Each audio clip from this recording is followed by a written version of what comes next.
I really don't need to introduce Mr. Jaitley. He's one of the best known faces in India, I think, and has served in many different posts in several different governments over many, many years, and has also been a long-standing member of the ruling party.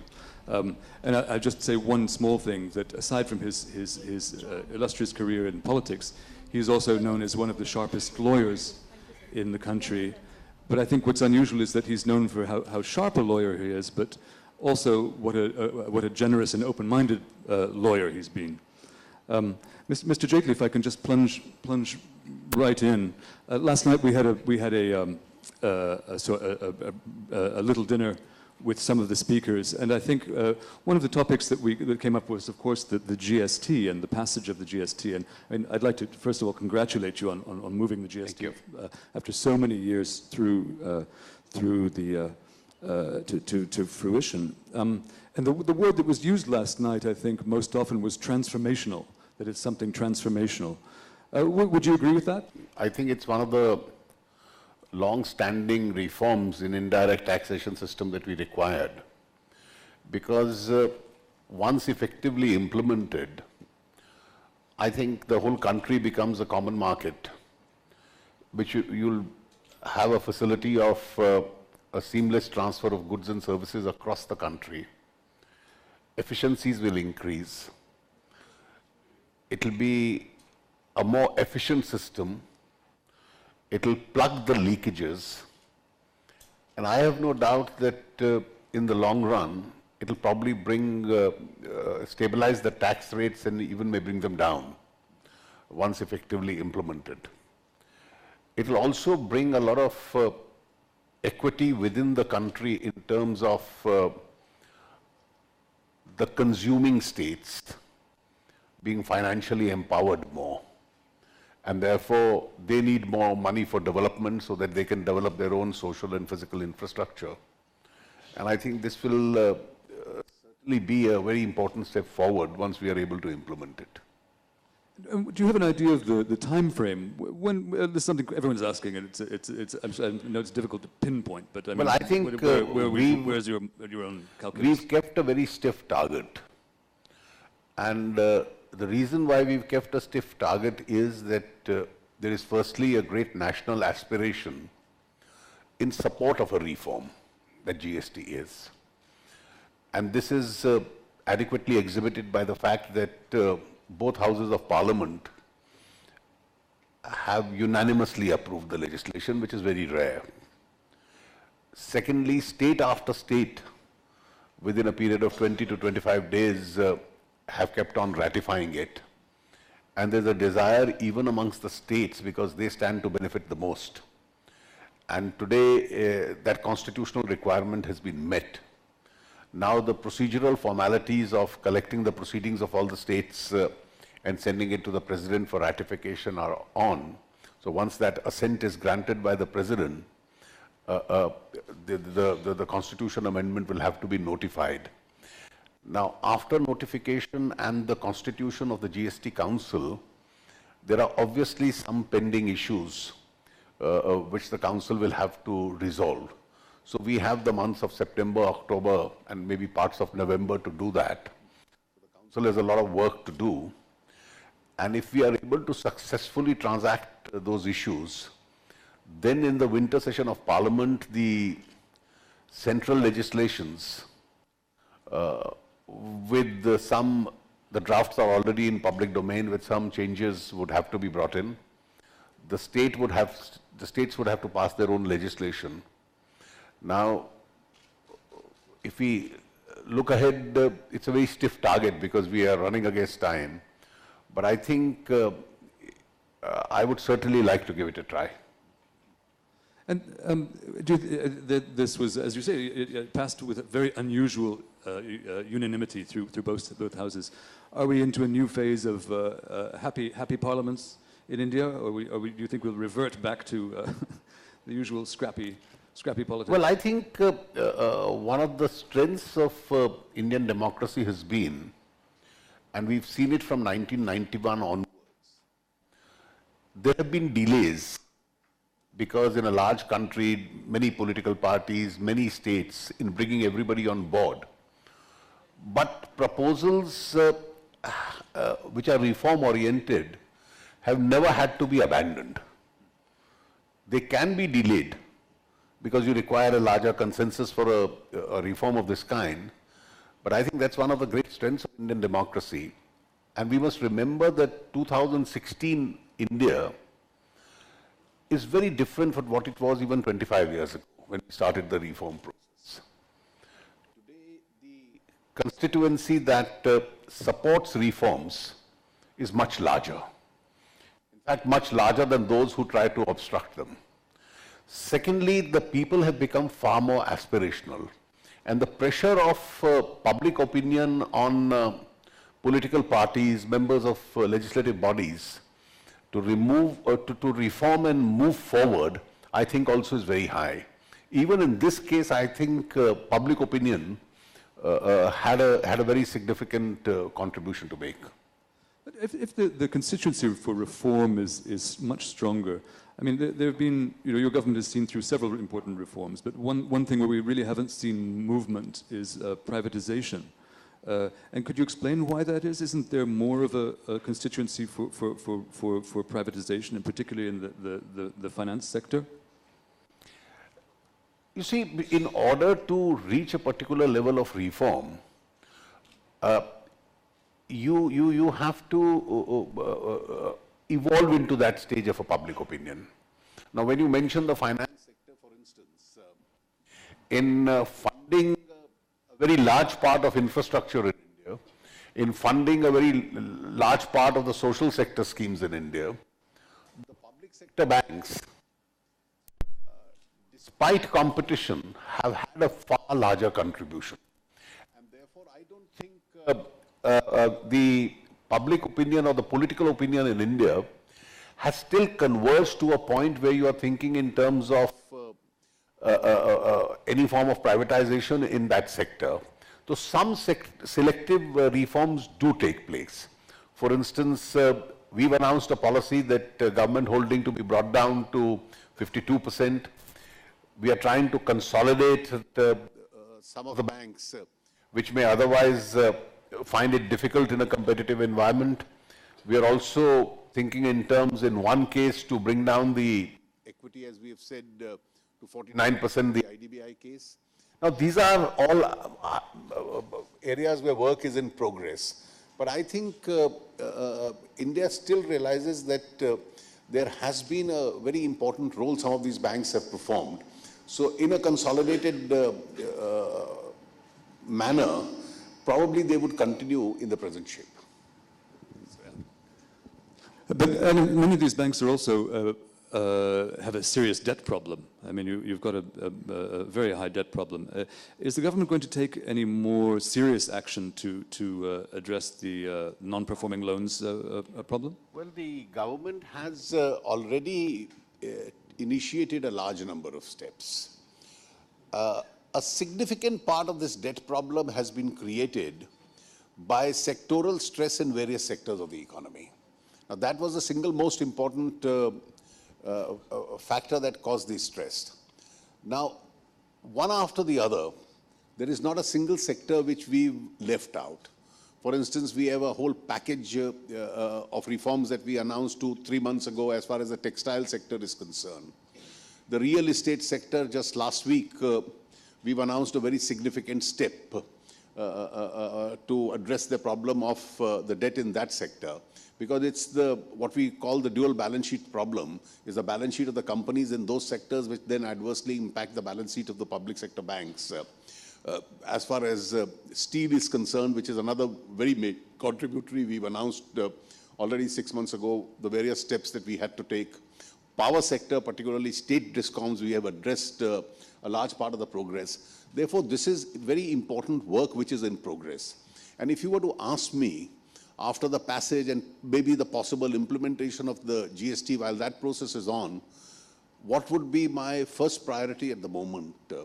It's certainly the health of the public sector banks. Now, this is over and above whatever assistance from the budget that we are giving towards the capitalization of the banks. And to return to keep on the theme of things that are a little bit in the red, and go back to the GST, what effect is the GST going to have on the central government deficit, but more particularly state government deficits? You see, at the last meeting about a month ago of the Empowered Committee, which I attended, there was one small meeting thereafter which I didn't attend, of the state finance ministers, this issue had come up. And this whole discussion at that time was as to what rate you must fix and so on, or must it be a constitutionally prescribed cap.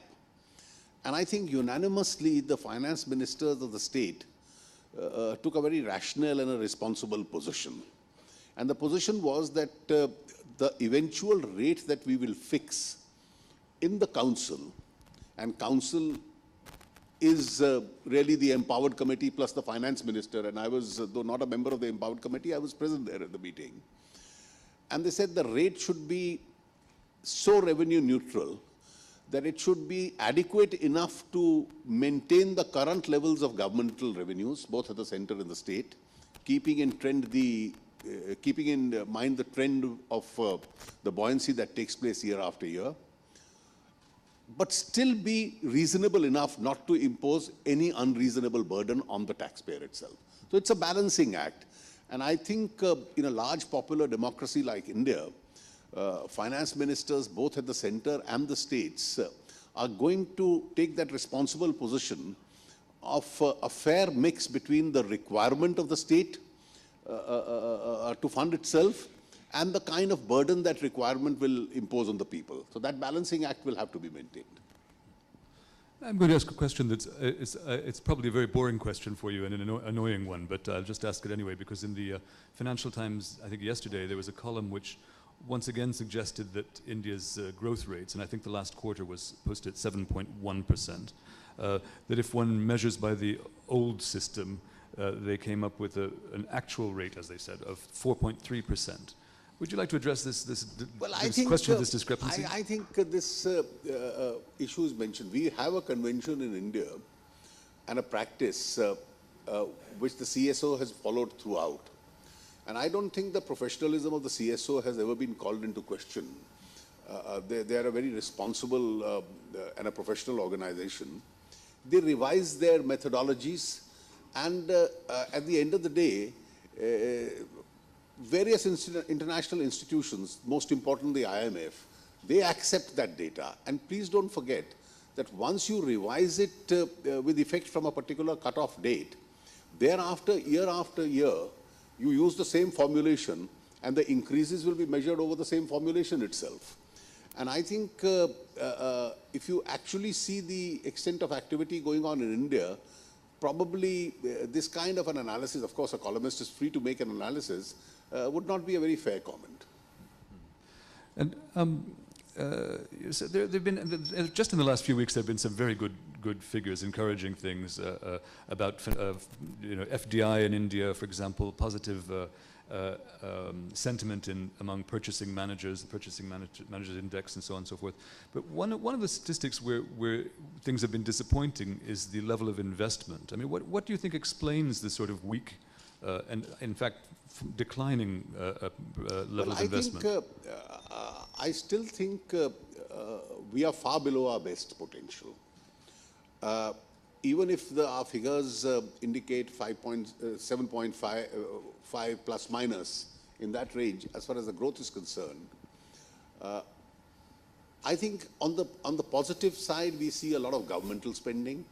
We see a lot of policy changes taking place. We see a lot of confidence of the international investors. We see a record FDI coming in. We are also seeing a lot of activity going on as far as the states are concerned. I think these are all the positive factors which are there in the economy. On the more challenging side, I think I already mentioned the banks. There was a second challenge. I think we are slowly getting out of that. We had 2 years of drought. Hopefully this year, I think the trend will be adequately reversed. And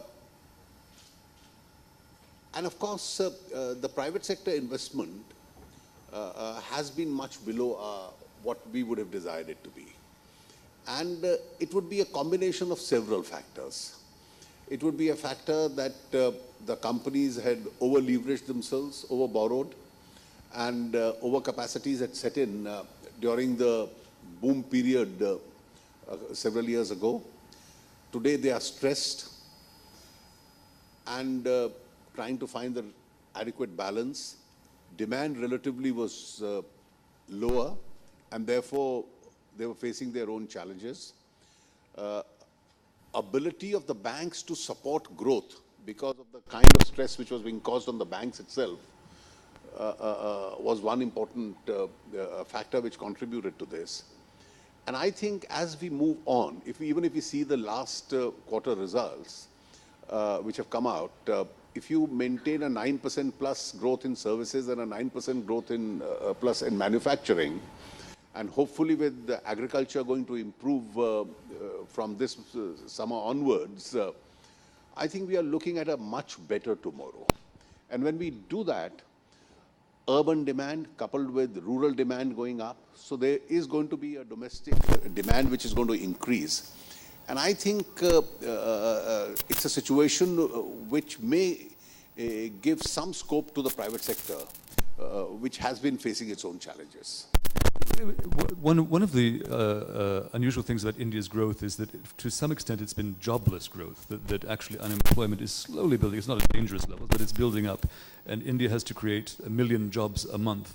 Would you have any ideas of how to generate jobs quickly? What would you do to You see, in a country like India, the structured, organized sector does, when you have a high growth, does create some jobs. But there is a much larger space in job creation, even in India's SMEs and in the informal sector itself. Now that's a huge job creator. In fact, that's a much bigger job creator. Now measuring many of those jobs itself may be a little bit of a problem, and that's why we don't have the structured data in some of those sectors itself. And even during the period where in the last 2 years where there have been various challenges to the economy, we've been also concentrating besides the organized sector on these sectors. For instance, banking finance to these sectors has radically increased.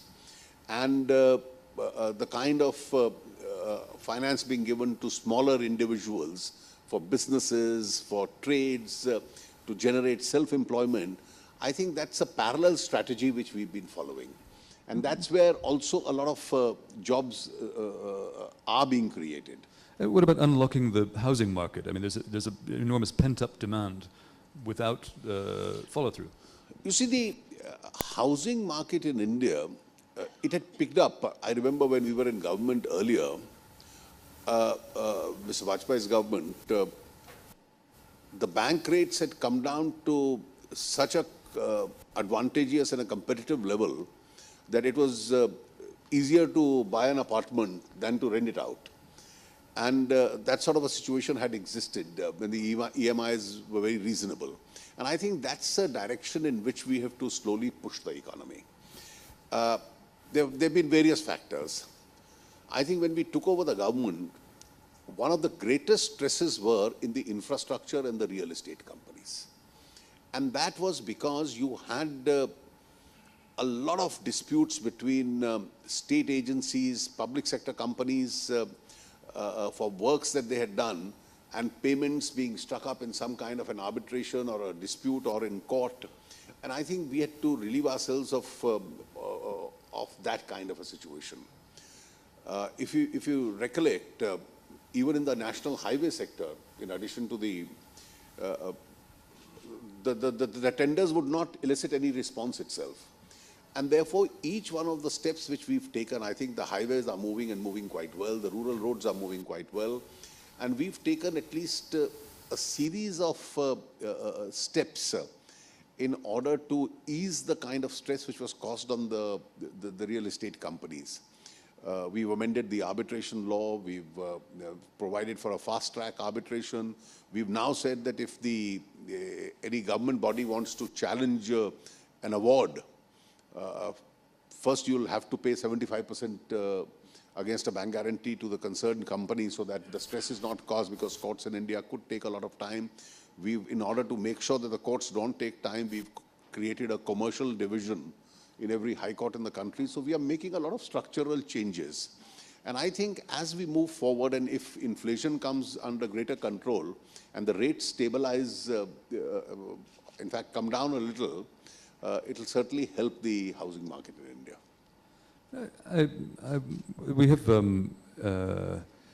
elections looming in 2019, national elections, and very important state elections before then. Do you think that India can sustain its current rate of growth and reform right through to 2019? I don't think any of the reforms which we are undertaking are counterproductive in the sense of their appeal to the popular opinion. I think India has become far more aspirational. The advantages of reforms, the advantages of growth also travel to the common person. I think what's important in Indian politics is to blend reforms along with your various social sector schemes so that the advantage of the increased enrichment of the state itself is also passed on to the people who need that advantage. And what's your biggest challenge for the next parliamentary session, the one that's coming up right now? In terms of legislation, I think we've achieved a lot. There are some proposals which are still pending. I think the 2013 Companies Act created a lot of difficulties in the administration of the companies. The amendment to that law is pending. To empower public servants and civil servants in India to effectively take decisions, I think the 1988 Prevention of Corruption Act needs a significant change, and that also has now culminated as a report of the parliamentary committee is awaited. The central legislature will also have to pass two important laws in relation to the GST bill itself and the interstate GST bill itself.